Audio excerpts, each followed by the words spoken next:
kind of under the delusion he gets to have a normal life originally this season. Delusion is the correct word. So how long is that delusion going to last? Like about 20 minutes. Barely, huh? This will be an interesting year. We show, if you pay really close. Now, granted, I know what happens, but if you go back and watch the first episode of season 2, all of the themes that played throughout the season are really touched upon in that episode. Same as the pilot. And when you watch our first episode of season 3, all of the themes that echo throughout are really, really present in our season premiere. But delusion is the right word. Are you really happy that you don't have to answer any more Justice League movie questions? Yes. Okay. And by the way, okay, there's a Flash show. We have Firestorm. We have Canary. We have the Atom. Okay. If you want like the actual Justice League thing, I don't know when it's coming out.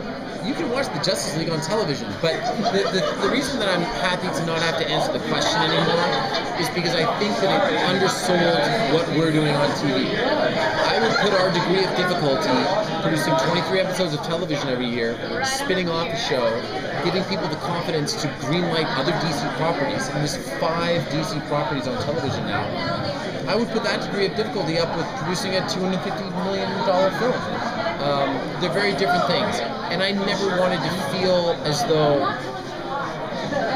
our existence was only going to be justified if we were part of the cinematic universe. That has nothing to do with anything, right? We are stamping out our own spot, so I'm glad that people know that. We've heard already that he has like a disastrous date with Felicity. So obviously that romance might be kind of like on hiatus or totally kaput. Is there going to be other ladies that come into Oliver's life this season? There's one lady in Oliver's life. Just one? Just one. He hasn't counted all the women on screen lately, has he? No, there's one woman in Oliver's life this year. Is that his sister? No, it's Felicity. Oh, okay. It just seems like he's got, of course, Sarah and Laurel still out there, and they don't seem to have romantic interests, at least not steady. The ship has sailed on those romances. I don't think that we'll ever see Oliver and Sarah or Oliver and Laurel together again. I mean, they'll be together, but just not together. They'll be teammates, but no, we discover in the pilot the way that Oliver feels about Felicity. So because of that, if we just introduce random love interests, it would kind of undersell what we do in the premiere. Over the past couple of seasons, the past 2 seasons, has there been a decision or a choice that Oliver made that you personally had trouble justifying? That's a really good question. I can't think of a specific choice. I will say that the storyline where Oliver has a child really hit home with me. When we filmed that episode, my daughter was 5 months old, and shooting those scenes with Susanna was the most difficult scene that I've ever had to shoot on the show. Was when Oliver finds out that this girl lost the baby.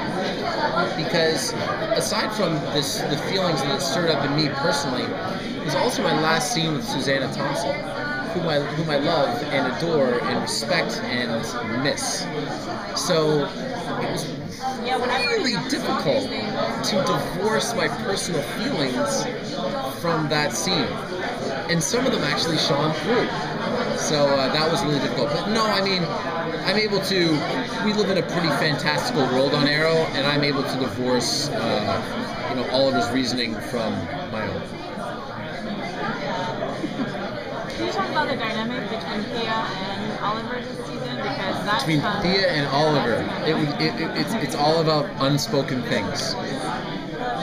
Oliver made a commitment to Thea to be more honest with her, and when Oliver and Thea finally meet up, he is more honest with her. He reveals things that he's never told her. Do you think he regrets not doing that earlier? I think he regrets it very much. How aware are you of the direction of the character for throughout this season and for seasons to come potentially? The coolest thing that we talked about is I really do think that we are moving to a spot where we will refer to my character as the Green Arrow. You know what I mean? Like we are moving to a spot where we are just going to continue to embrace the fundamental classic elements of the character because we've got that license now. You know what I mean? We're 46 episodes in, people like it, they buy into it, but unless this character is evolving, you know, the Hood to Arrow to the Green Arrow, then people are going to lose interest. So I always want there to be a journey for him, and this season's journey is really interesting. Does that evolution include the goatee? No.